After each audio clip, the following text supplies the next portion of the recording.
This week we're talking about ISO. What is ISO? Well, ISO is one of the three lighting elements that control how your photographs look. It's basically the sensitivity of your camera's light sensor to light. In other words, it's the sensitivity of your camera to light. Right now, the sun is coming out. I've got a lot of light coming in through my window. My camera's having to adjust, or should be adjusting, for that light.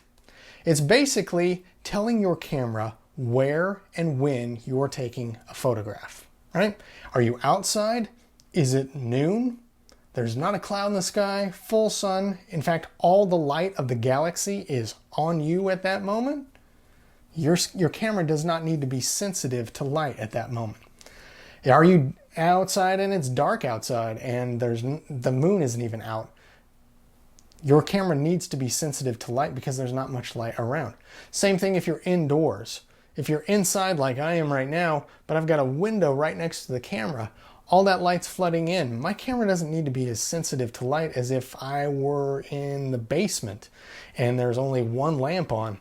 There's not much light at that point. So that's what ISO is. It's the sensitivity of light.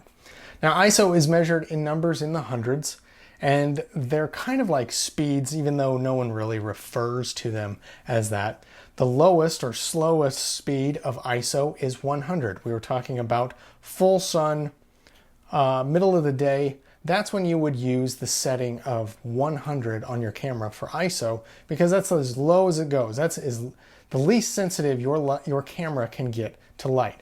On the other end of the spectrum, it can go all the way up to, well, my camera goes up to 25,600. That's no light whatsoever. Some cameras go all the way up to the hundreds of thousands.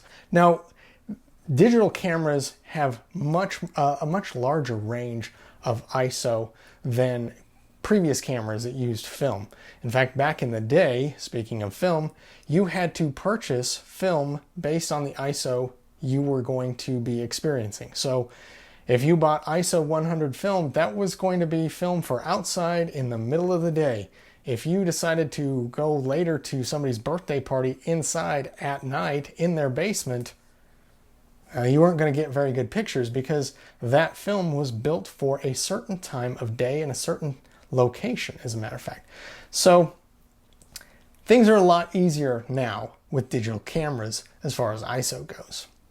Like I said when I started the video, ISO is what you tell your camera about where and when you're taking your pictures.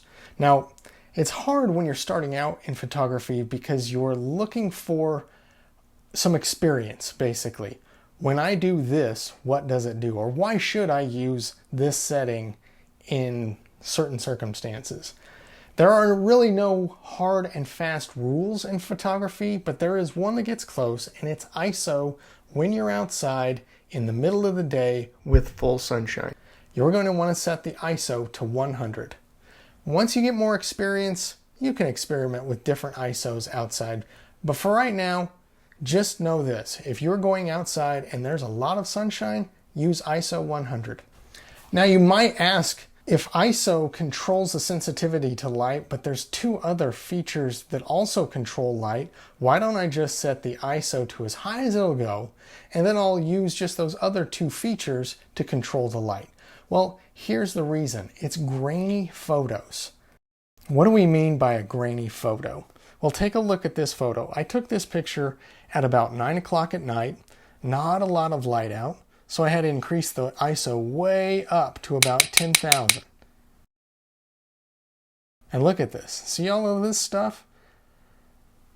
The skin does not look smooth. It looks like the entire picture has a sand filter on it, right? That's a grainy picture.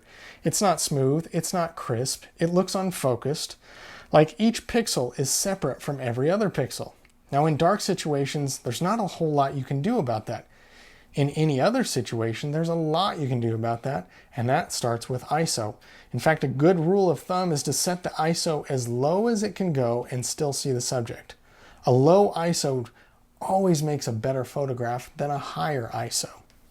The hard part about learning about ISO, the hard part about anything in photography really, is knowing what setting to use in a given situation. If you're outside, you're inside, it's dark, it's light, how do I alter all of these three elements that are always fighting with each other, it seems, when trying to light a subject? Really, the only thing that helps you is experience. But when you don't have experience, how do you know what to do?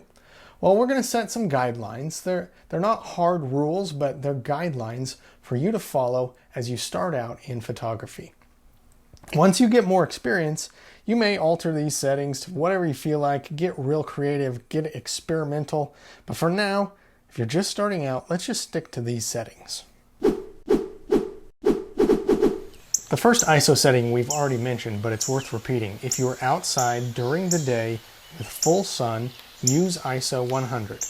Anything higher than that is going to blow out the photo because the camera will be too sensitive to light. So let's move the ISO all the way down to 100.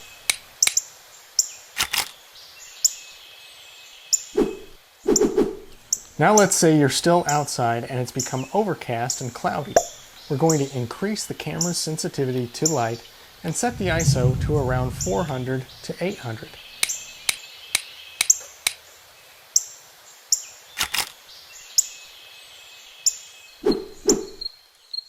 Now let's say the clouds have gone away and it's sunset. We're losing more and more light, so we're going to have to increase the camera's sensitivity by increasing the ISO. You'll notice that light will change much faster in this scenario, so you'll be changing ISO settings more frequently. This will also be the case for sunrises as well.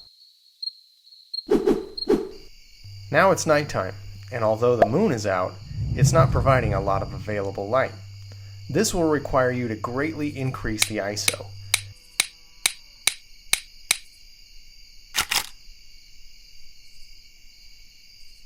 Okay, hopefully my poor animation skills did not distract you from learning about what ISO does to your camera as far as sensitivity to light. When you don't have enough light, you increase the ISO, you increase the sensitivity to light on your camera.